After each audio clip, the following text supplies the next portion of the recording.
পুজোর দিন সকালের দিকে আমি রেডি হয়ে যখন পৌঁছলাম, তখন ওই সকাল ৮টার মতো বাজে। গিয়ে দেখি অলরেডি অনেকটা কাজই এগিয়ে গেছে। আমাদের পাড়ার জেঠুমা, পিসি, মাইমা সবাই সব কাজ শুরু করে দিয়েছে।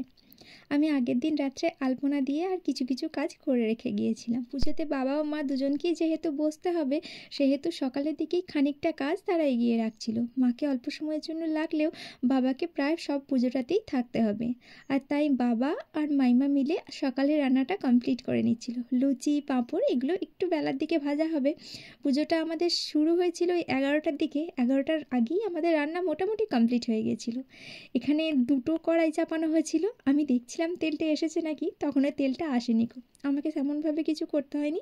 আমার মাইমা ভীষণ এক্সপার্ট। মাইমা সকালের দিকে মুড়ি খাওয়ার জন্য ঘুগনিটা বানাচ্ছিল, আর পিসি এখানে লুচির ময়দাটা মেখে রাখছিল।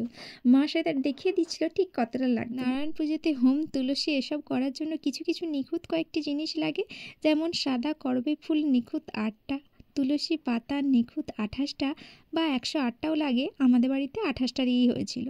আর নিখুঁত বেলপাতা 108টা, যেটা দিয়ে হোম হবে। আর নিখুঁত 28টা তুলসী পাতাকে চন্দন মাখিয়ে রেখে আমি গিয়েছিলাম আমাদের ঘরের গাছের ফুল দিয়ে আর কিনে আনা কিছু ফুল দিয়ে প্রভু নারায়ণের বসার জায়গাটাকে সুন্দর করে সাজিয়ে তুলতে।